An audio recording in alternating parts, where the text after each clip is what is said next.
Robb Stark stood beneath the gray skies of the Riverlands, the wind tugging at the red and gold stitching of his freshly tailored cloak. A cloak that bore not just the direwolf of House Stark, but now, sewn beneath it, the lion of House Lannister.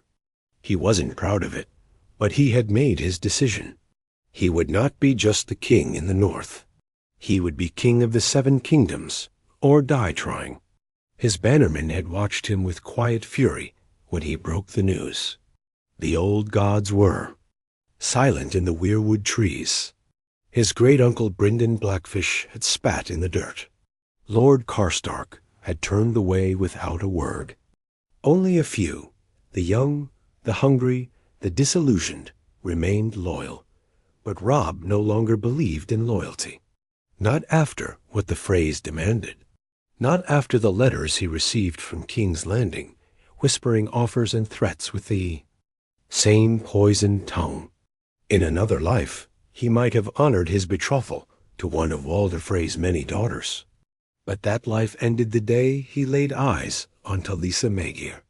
He had chosen love, and in turn, he lost the bridge to the north. Walder Frey had closed the twins to him.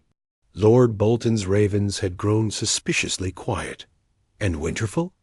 Winterfell was gone, burned by Theon's madness, abandoned by the Ironburn, and swallowed by snow and silence. Robb's mind wrestled with his mother's words from days earlier. You are a Stark of Winterfell, not a King of Ashes. But Robb had seen what ruling the North alone would mean: isolation, endless war, and the bitter cold of forgotten rebellions. His father had ruled with honor, and where had that led him? A pike through the heart of justice, his head on a spike in the capital. Honor was a noble road, but not a victorious one. So Robb did something no Stark before him had done in over 300 years. He bent the knee to the south, not in submission, but in challenge. I will take King's Landing, he announced before his war council, and I will claim the Iron Throne, not as a Stark, but as a king. Gasps and silence followed. Some whispered betrayal, others treason. But Robb had already written letters to the Reach. Promises had already been made. Brienne of Tarth had ridden to Storm's End to parley with Stannis Baratheon. And Talisa.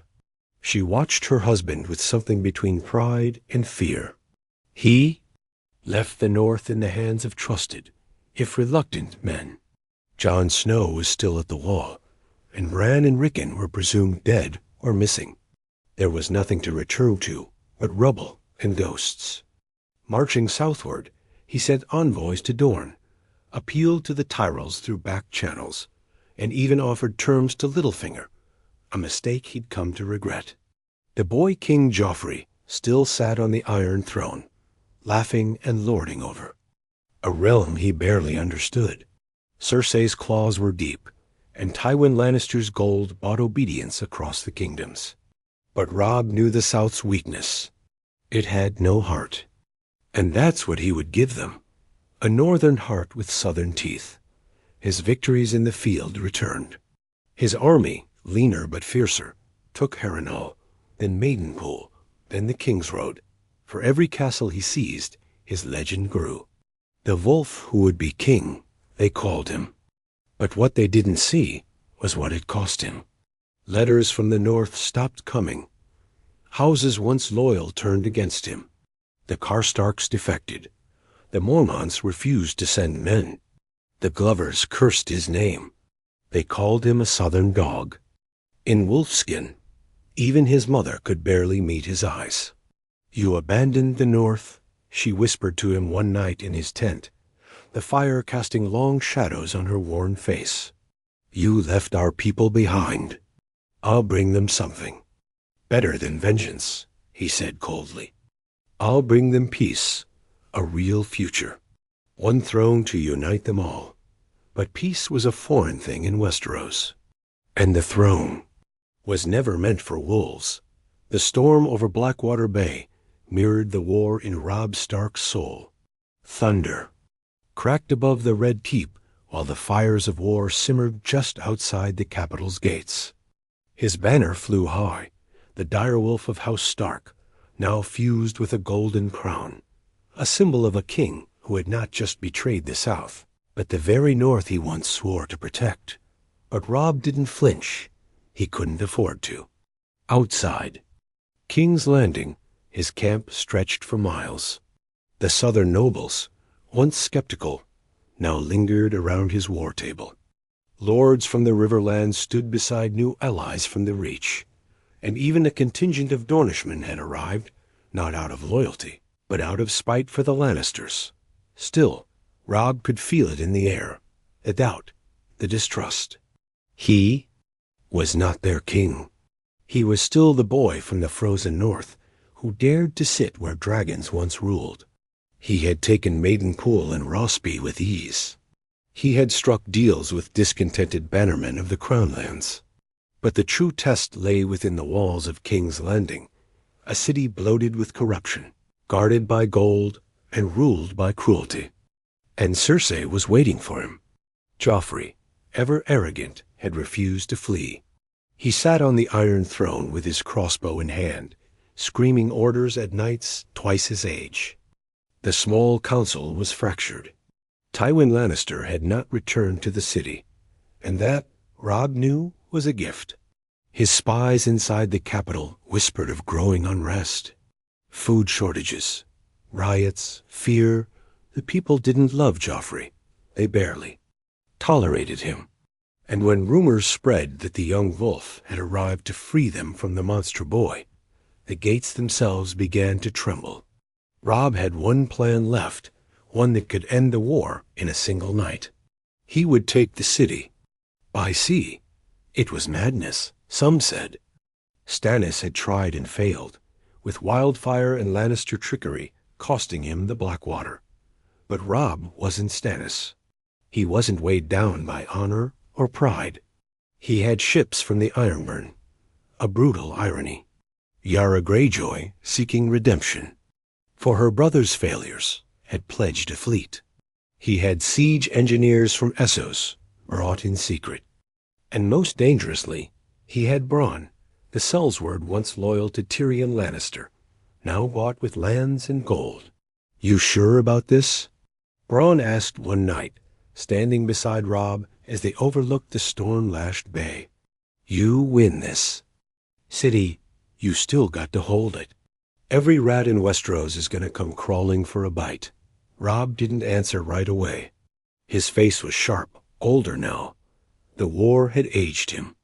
"I didn't come this far to crawl back north, like a whipped dog," he said.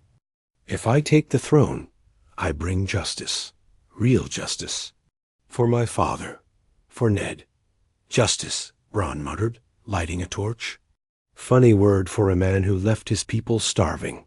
The words cut deeper than any blade. He thought of Winterfell. Then, snow falling gently on cracked stone. Bran laughing. Rickon chasing Shaggy Dog. His father kneeling before the heart tree. Catelyn singing lullabies to Arya and Sansa. All gone. All burned. He had told himself the sacrifice would be worth it. That the North could survive without him, that the realm needed him more than Winterfell did. But now, as the fires of King's Landing flickered in the distance, he felt the weight of that gamble. That night, the attack began.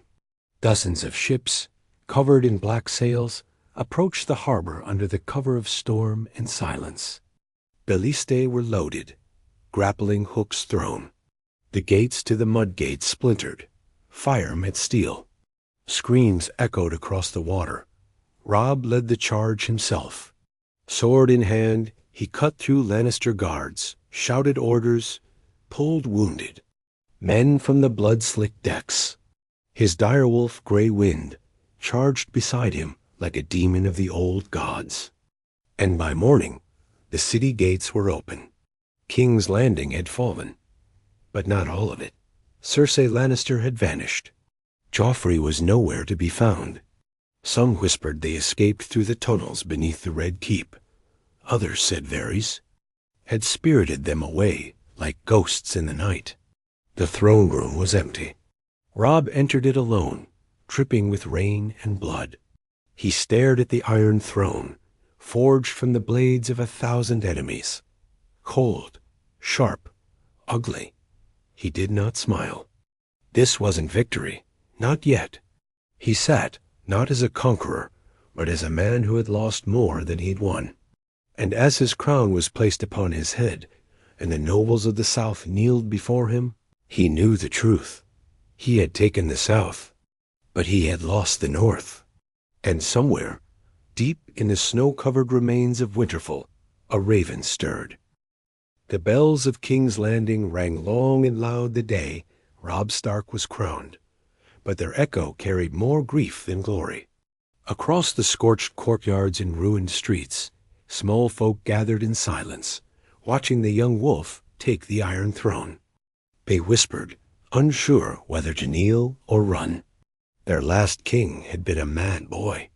Their new one was a northern wolf who had spilled southern blood to sit on that ugly, twisted seat of swords. Inside the throne room, the great lords of the South bent the knee not from loyalty, but survival. Mace Tyrell offered flowery speeches and thin smiles. The Martells sent emissaries laced with veiled threats. Even House Hightower, long silent, sent words of interest.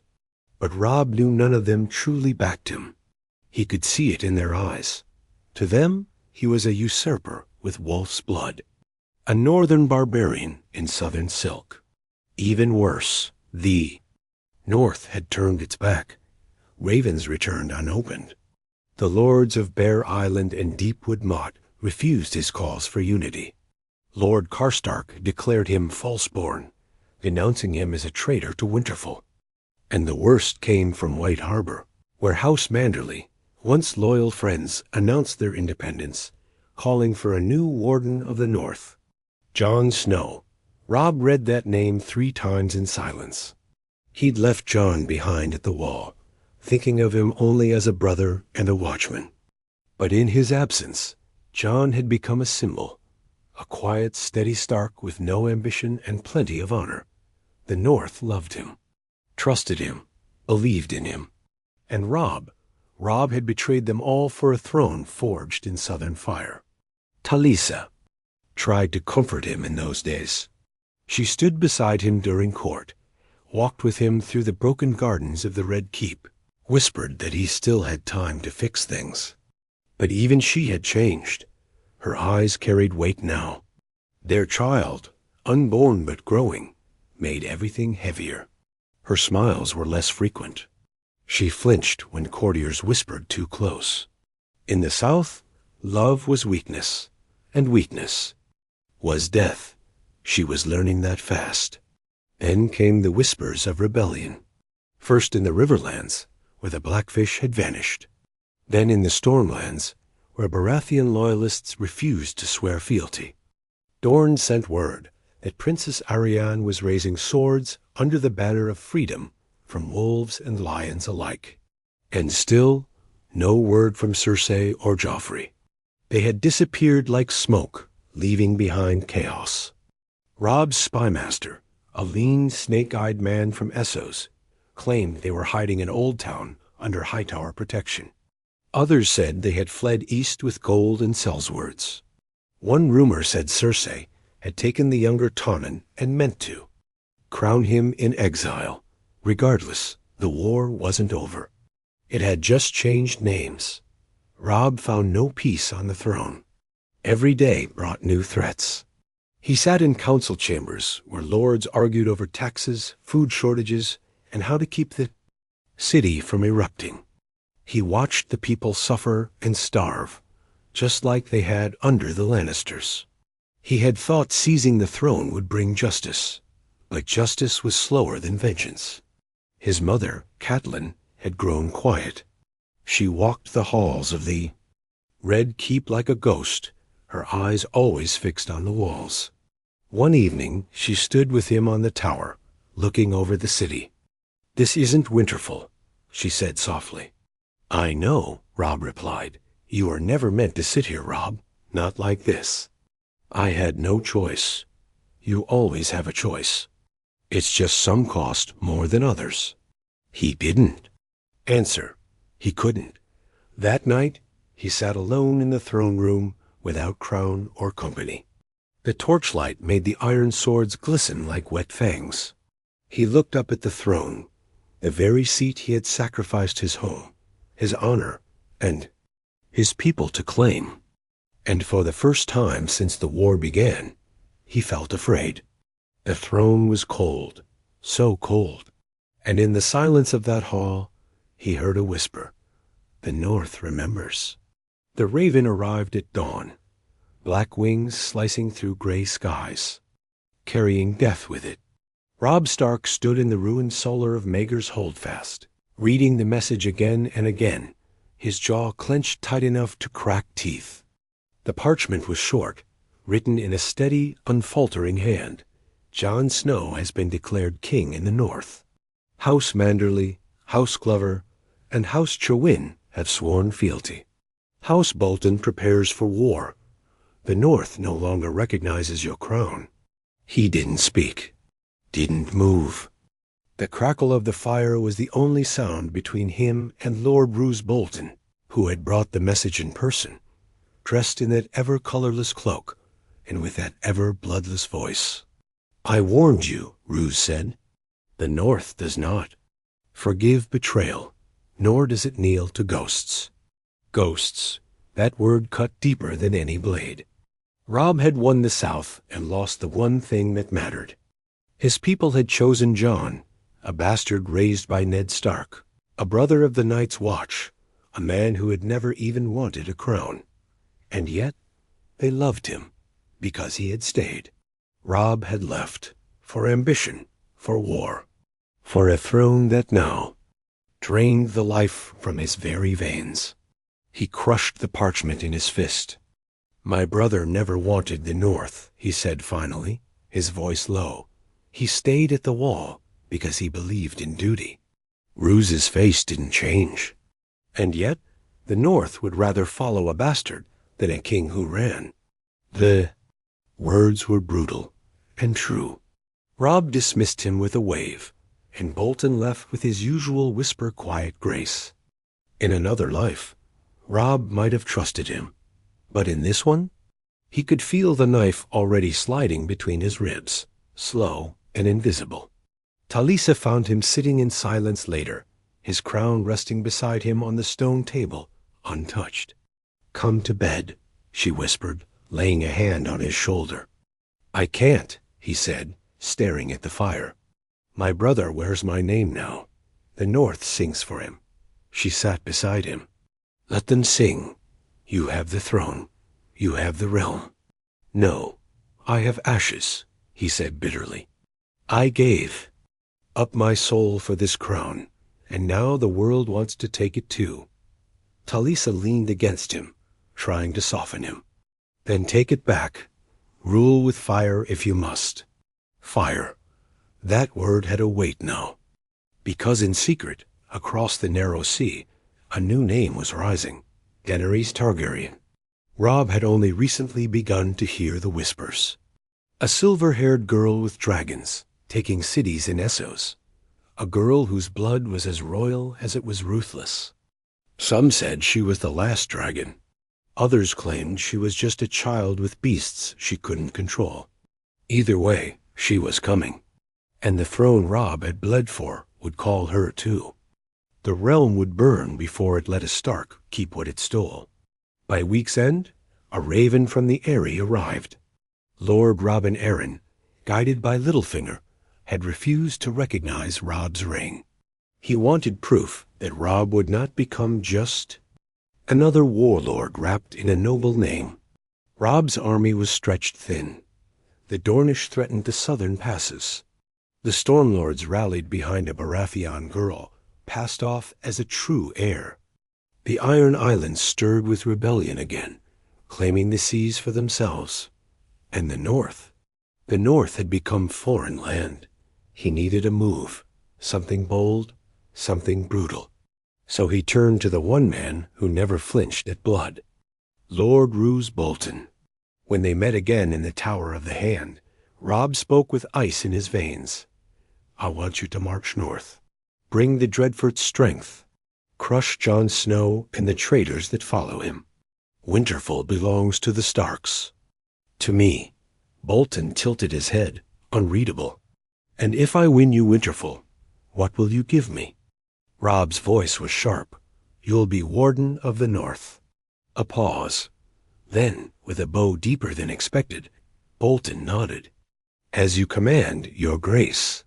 And just like that, the North would burn again. But Robb didn't see the faint smile that curved Bolton's lips as he left, didn't hear the quiet chuckle echoing down the hall. And far beyond the Red Keep, in a cold and broken castle of snow and stone, Jon Snow stood beneath the old gods, staring at the banners being raised in his name. He hadn't asked for any of it, but the war had come to him all the same. The cold wind sweeping through the Red Keep was unnatural. It carried no snow, no frost, only silence. Robb Stark stood alone in the great hall of the Iron Throne, watching a spider skitter across the blade-forged steps. The throne loomed, above like a warning, not a prize. Every time he looked at it, he felt a little smaller, a little further from who he used to be. He was no longer the young wolf. He was just a king drowning in a crown too heavy to carry and too dangerous to drop. Whispers echoed through his court like wildfire under the floorboards. The king has lost the North. The queen is foreign, and so is her child. Even the lords of the Reach begin to pull away. Perhaps the wolf bit off more than he could chew, but Robb still held the capital. He still had the Reach for now. He still had the Riverlands under a shaky peace. And he still had Bolton marching north. That, he told himself, was enough. Until the second raven came. It arrived at night, blood on its wings, talons cracked from a storm. The message it carried was simple. Bolton holds Winterfell. Jon Snow presumed dead. The North is silent. But it was signed in ink far too smooth. Not by Roose Bolton, but by Ramsay Snow, his bastard son. Talisa read it over his shoulder. Her breath caught. Robb. Something's wrong. He didn't reply. Ramsay. That name meant nothing in court. But to Robb, it was a ghost. The bastard flayer of the North, whispered about even when his father sat silent in the shadows. No command had been given to Ramsay. No seal had been granted, which meant Roose Bolton had not just taken Winterfell. He had handed it to a mad dog, and Jon Snow. Jon was gone, his brother, his only true equal. Robb staggered back into his seat, the throne now a distant blur behind his eyes. The very man he had entrusted to restore order had murdered his own blood and raised his own bastard in Robb's name. The betrayal wasn't just brutal. It was personal. But even then, the realm didn't wait for grief. Within days, the fallout began. The Manderleys broke all remaining ties to the crown. The Glovers declared independence entirely. Lady Mage Mormont sent one raven with only 2 words, "You're dead." Robb's council fractured overnight. Mace Tyrell pulled half. His forces back to High Garden. Bronn vanished. The Martell envoys left silently, taking their gold with them. And that's when Littlefinger returned. Petter Baelish entered the Red Keep like a cat who already knew which bird was ready to die. Draped in fine velvets, with a mocking smile, and eyes that saw through every crack in the kingdom, he bowed low before Robb. "Your Grace," he purred, "the North has failed you. But I offer you a different kind of strength." Robb eyed him coldly. "I'm not interested in your tricks." "You should be," Baelish said, unbothered. "Because your enemies are no longer in the fields. They're at your table. And without me, you'll choke on your next meal." He pulled out a small dagger, not steel, not Valyrian, simple, sharp. "This came from within your own court," he whispered. meant for your queen. For your child, poisoned, slow, untraceable. Robb said nothing, but the silence between them deepened like a pit. Baelish smiled wider. Let me do what I do best, your grace. Let me clean your court of rats, while you prepare for your true threat. Ramsay. No. Veneries. The name hit harder than any blade.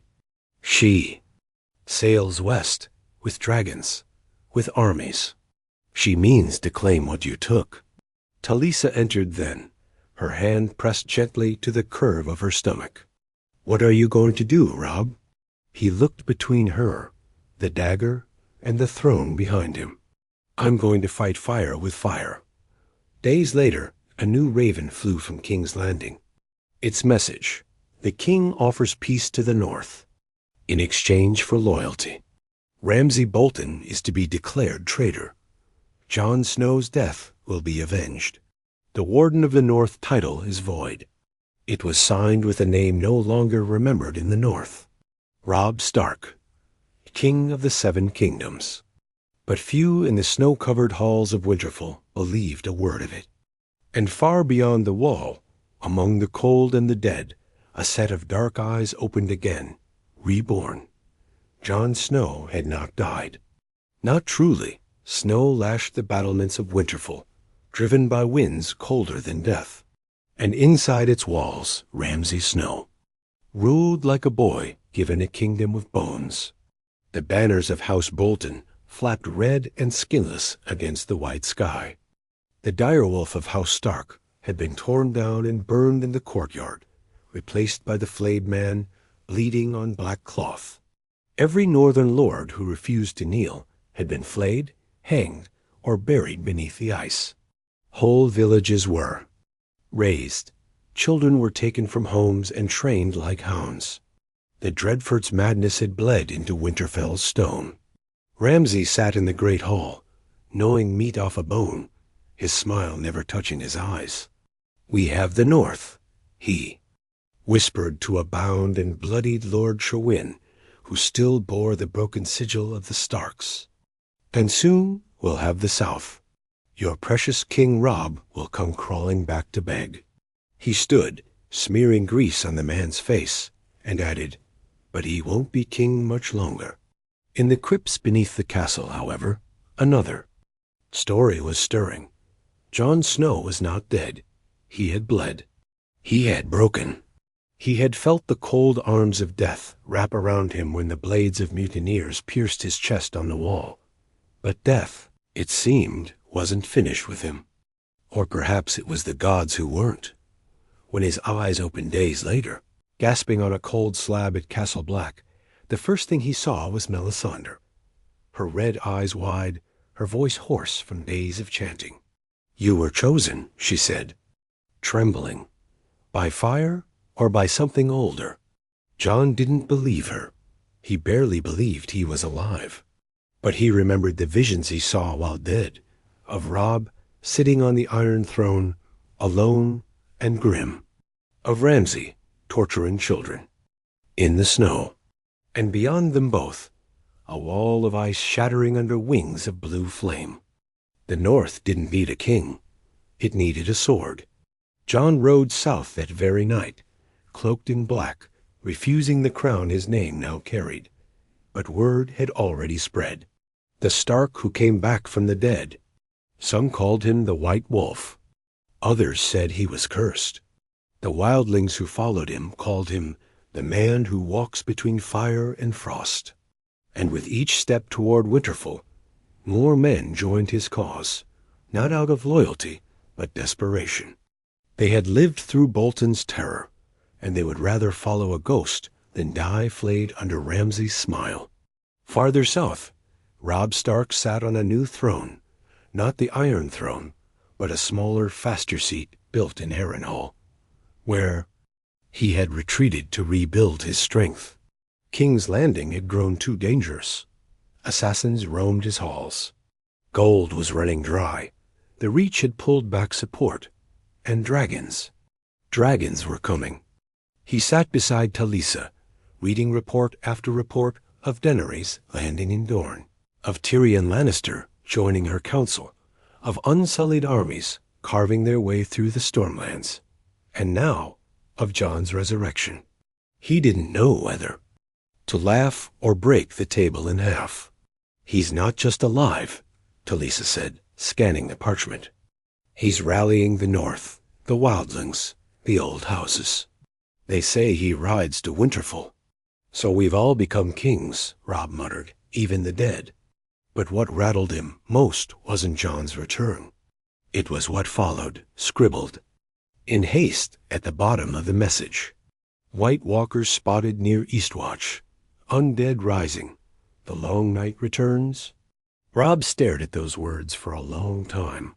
He had spent his life fighting men.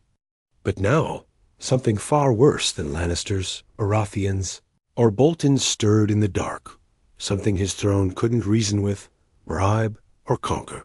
"Send a raven to Jon," he finally said. "Tell him I will meet him at Winterfell." Talisa's eyes widened. "You would ride north?" "I'll ride into fire if I have to.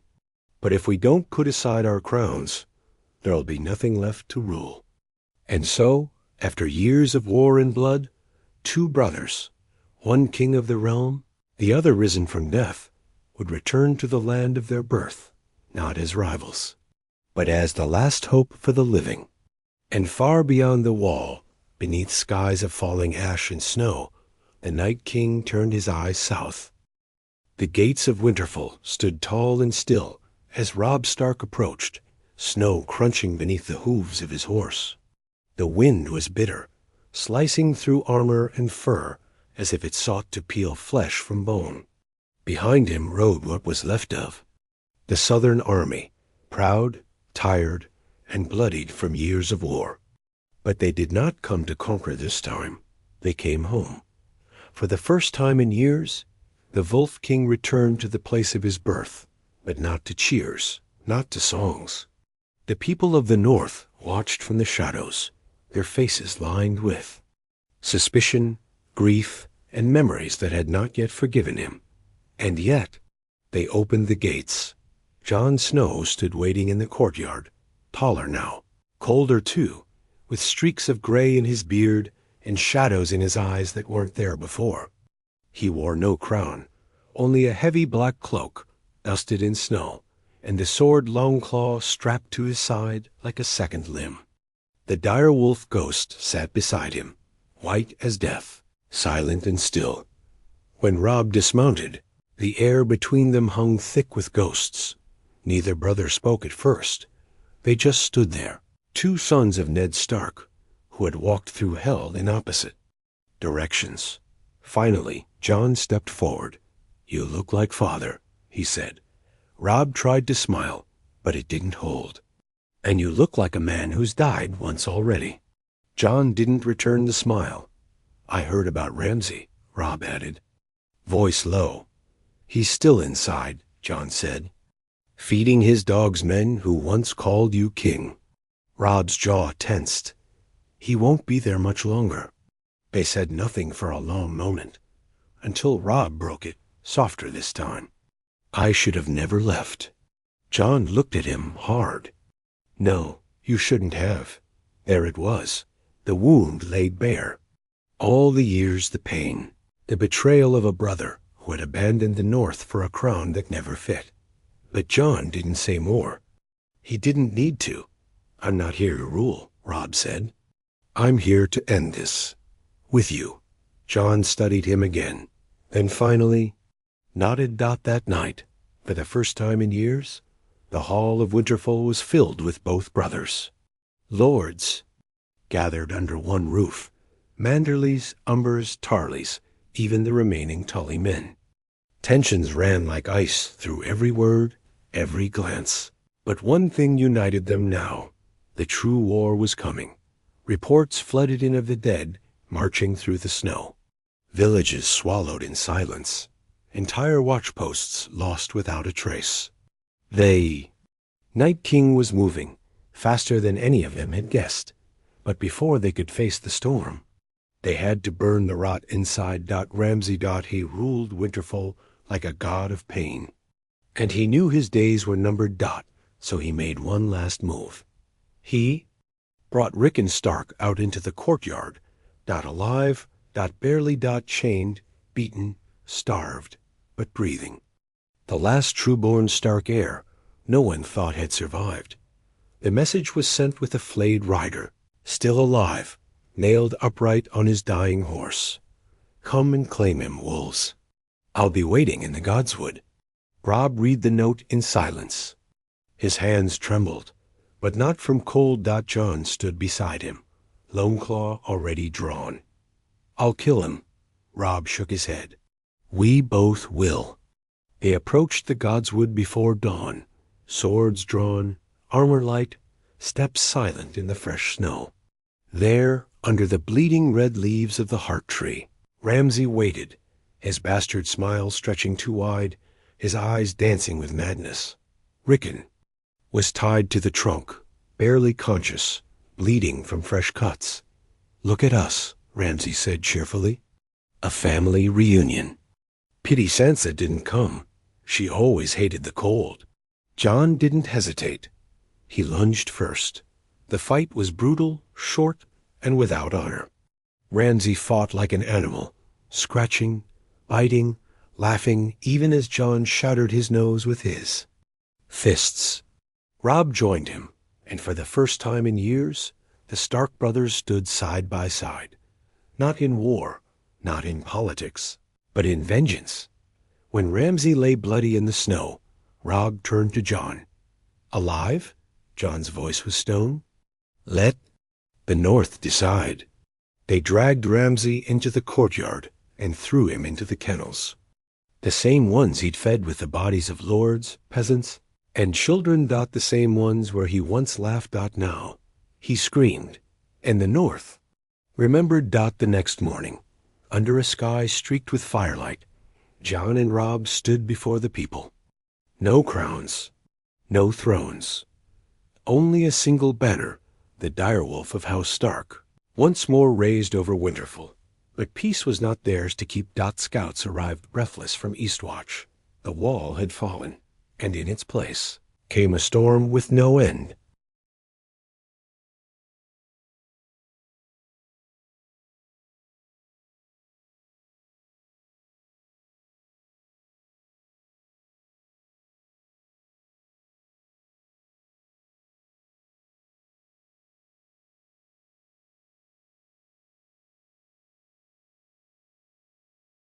Snow fell in silence, not the peaceful kind that blankets Winterfell in stillness, but a suffocating blizzard that blurred the horizon and made every breath a struggle.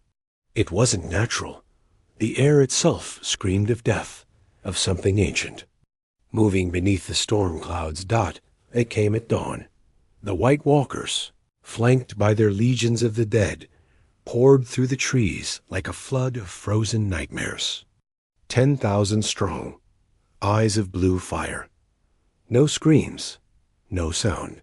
Just the crunch of bone and frost beneath their march. And above them, a dragon. Its wings beat like thunder, a shadow blotting out the rising sun. It wasn't alive, not truly. Its scales were cracked with frost, and fire no longer burst from its jaws, but a beam of cold so sharp it turned stone to dust. It was Viserion, reborn and bound to the will of the Night King. Winterfell stood ready. For days, Jon Snow and Robb Stark had done the impossible, rallying every house that still drew breath. Wildlings stood alongside Northmen. Lords of the Reach sent what little they had. Archers lined the walls. Dragonglass weapons were passed into trembling hands. Giant trenches were dug, soaked in oil. And Daenerys had come. Her silver hair whipped in the wind as she stood with Jon on the battlements. Dragon and Rhaegal screeching in the skies. Her unsullied lined the walls. The Dothraki waited at the front lines, their blades drawn, their chants rising above the wind. She didn't speak to Robb. Not really.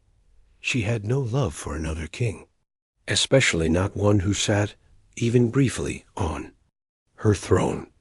But Jon was different, and she had followed him here, to the north, to the brink of death, for something greater than any throne. Robb didn't blame her. He barely blamed anyone anymore. He stood with his bannerman, sword in hand, a direwolf on his cloak soaked in snow. He'd once thought the Iron Throne was the end of all things. Now it seemed so distant, so foolish. What did it matter if you ruled, Ashes? The first horn blew just as the sun vanished behind the clouds. The dead had arrived. The Dothraki charged first and vanished. One by one, their flaming erics winked out in the darkness. A few returned, bloodied, broken. Most never came back. Then came the wall. The dead slammed into it like a wave crashing into stone. Arrows flew. Oil was lit. Dragonglass shattered into skulls and ribs and spines. Robb fought beside Lord Tarley, cleaving whites apart until his arm went numb. Jon and Daenerys soared above, their dragons burning great swaths through the horde. Until Viserion screamed, the dead dragon collided with Rhaegal midder, tearing flesh from flesh. The two beasts spiraled out of control. Rhaegal crashed into the woods, disappearing from sight. Daenerys screamed, rage overtaking grief, and Drogon unleashed Hell. But even Dragonfire could not reach the Night King, not directly. He rode through. The blizzard like death itself, immune, unmoved. Spears of ice flew from his hand, striking down unsullied. A single gesture raised a dozen fallen soldiers from the mud to fight again. Inside the walls, the dead broke through the gate. Robb was forced back, his sword dripping with black blood. In the main hall, he found Arya, dagger in hand, eyes cold as winter. Rickon's gone, she said flatly. I know, he replied. You left us once, she added. Don't leave again. I won't. They fought side by side. Outside, Jon Snow faced the Night King alone. Steel met silence. Lone claw clashed with the Night King's blade. The cold burned his skin, the force behind each strike inhuman. Jon staggered, bleeding, breath fogging in the frigid air. He was losing. Then came Robb, charging from the smoke, cloak torn, blade burning with dragonglass. Together, the brothers fought as one. Old instincts took over. Robb blocked. Jon struck. Again and again, until Jon fainted, ducked beneath the Night King's swing, and Robb drove the blade into his back. The Night King froze. Cracks of ice spidered across his body. He turned, eyes locked on Robb, then shattered. Just like that. It ended. The whites fell. The storm faded. The dead lay still. The silence afterward was louder than the war. Winterfell burned its dead for 3 nights. Men, women, wildlings, lords, all alike in flame. Rhaegal died of his wounds. Drogon vanished with Daenerys after the battle, flying east into shadow, her grief too great to bear. She left no crown, no farewell. Jon stayed behind. The North begged him to rule. He refused. I've seen what kings become, he said. Robb remained silent for a time. He stood in the godswood, staring at the heart tree, snow falling gently across his shoulders. I fought for a throne that cost me everything. He whispered, I lost my home, my brothers, my soul. Jon stepped beside him. Then don't fight anymore. Stay, rebuild. Robb looked around, at what remained of Winterfell, at the people slowly emerging from shadow. No, he said softly. It's time I made room for something better. He left days later. No crown, no guards. Just a man with a wolf's name, riding into a world that no longer needed kings, only hope. And so, the war for the throne ended not with victory, but with a choice. And for once, a Stark chose peace.